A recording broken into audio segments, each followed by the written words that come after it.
Blue-collar filmmaker here. This is talking sustainability. This is talking answers. Really the number one thing you have to do, the number one attitude that you have to have. No one's going to want to hear this. This has to become now a hobby, really, especially if you're a young filmmaker or any filmmaker at a certain point. To have something doesn't take up too much of your time, some kind of really good quality cush sales job, or let's say, and this takes time, you're not going to just get a great restaurant job right out of the bat and work 3 or 4 nights and make 250, 300 a night, and all of a sudden you have all this time to write and make a film.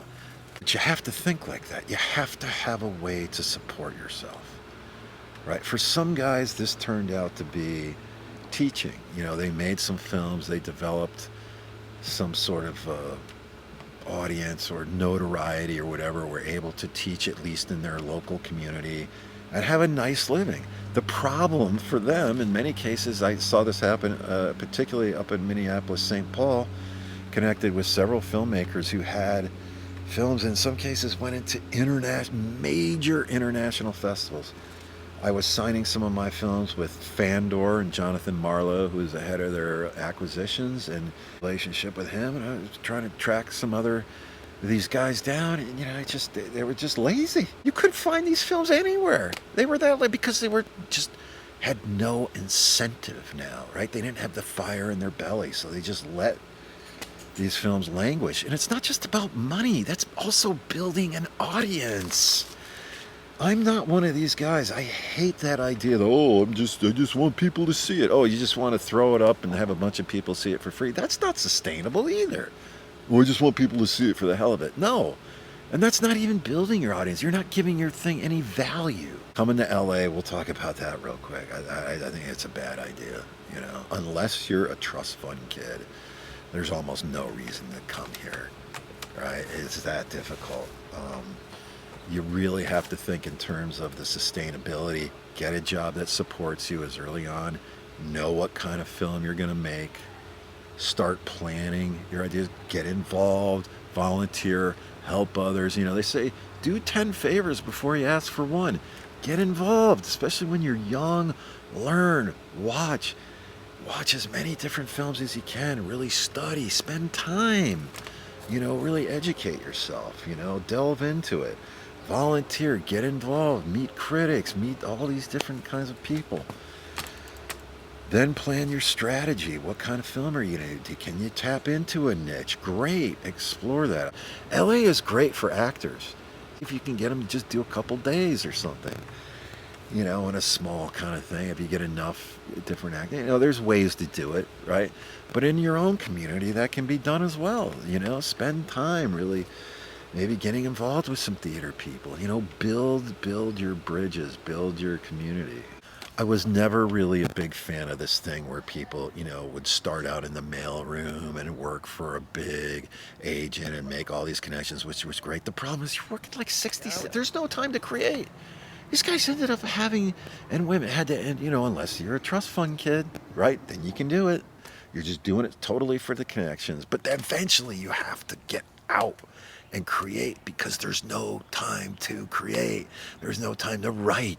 You're someone's slave, right? And even if you could get those jobs, or the actors who got into catering, then they got into management, right? And then they were evil because they weren't doing what they wanted to do, and they were in the awful mood most of the time. You can't even get those jobs now. Chance to make a living at it.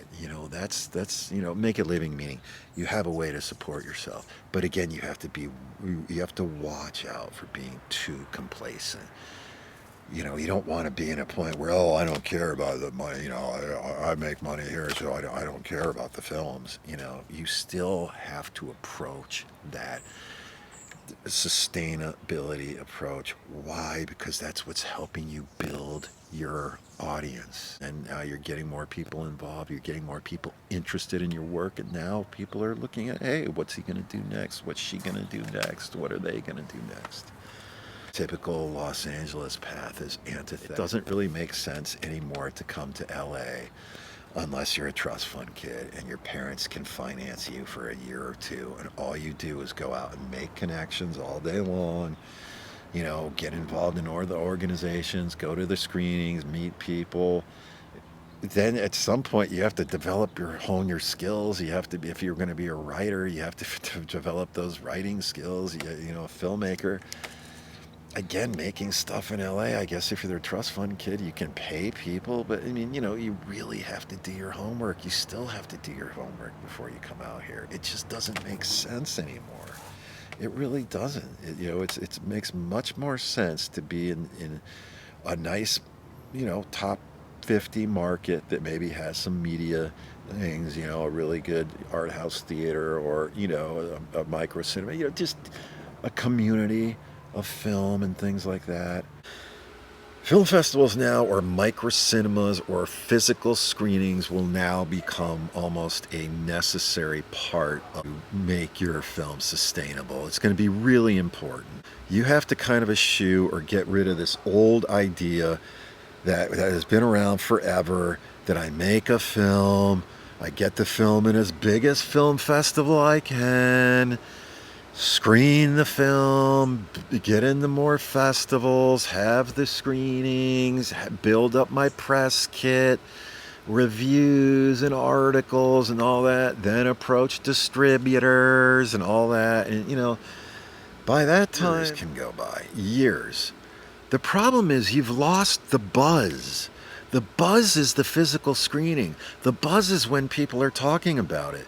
That's when you have to monetize. To a major festival, a Sundance, a South by, whatever. That's what you wanted to do because you wanted to position yourself for the best press and to get a distributor and all that stuff.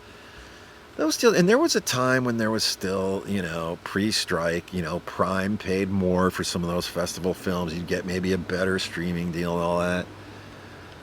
God, I'm sorry. I don't determine that the Squid Game guys kind of got screwed in season 1.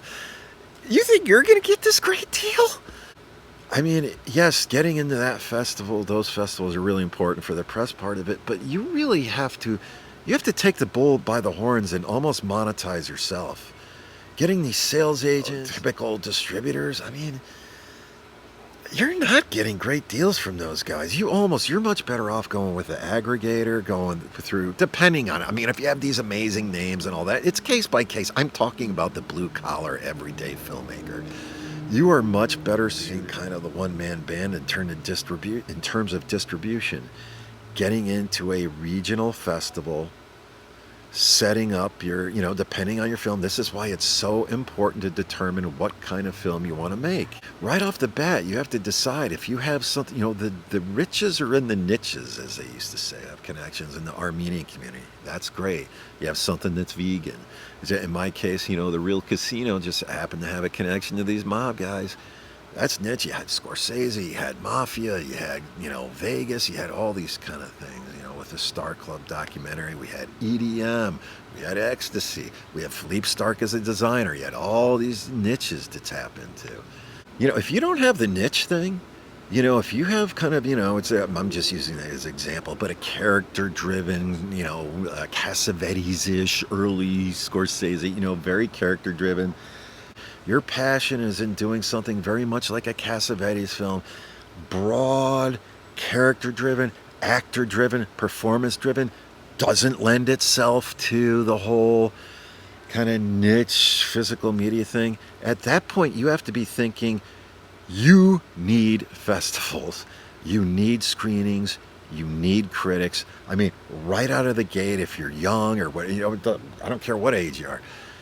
If you know that that's where your path is going to be, you have to get involved with festivals and microcinemas and volunteer and connect and meet people and build those bridges long before you're making the film. Long before. If you know, so you have to put thought in this. I don't know how many times I went to these old kind of, meet and greet, some panel, something where a filmmaker was in town, and, there'd always be some kind of bozo who didn't put any thought, asking the most generalized kind of dumb questions. Didn't really think about anything. I didn't really put any thought into how they're going to do this. So you need to be doing your homework well before you even think about what kind of film you go to. You have to start making these decisions. Oh, that's not artistic. It sure the hell was. Kubrick did it. Claude Monet did it. He pre-sold a lot of it. He put a lot of thought into what they were doing before.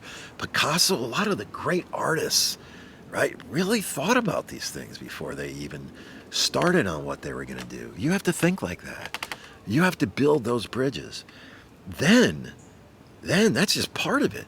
When you do make this film that's character based and you do get this screening, if you don't have the merch tie in, if you don't think you can sell the t-shirts at the screening, if you don't think you can sell the DVDs at the screening, what you need is you have to plan your streaming strategy, your bigger, broader, Tubi kind of thing, Prime, all those things. Those are relatively easy to get to. You have to use your screening to launch that.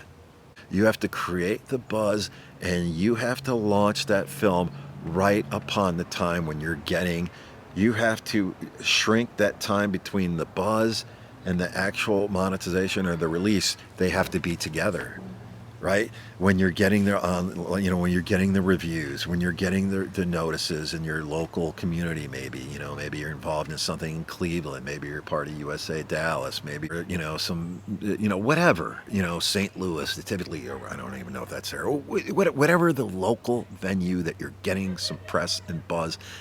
That's when you have to strike. You can't wait. A year later, all this stuff, that won't work. Not now. Completely rethink your strategy now.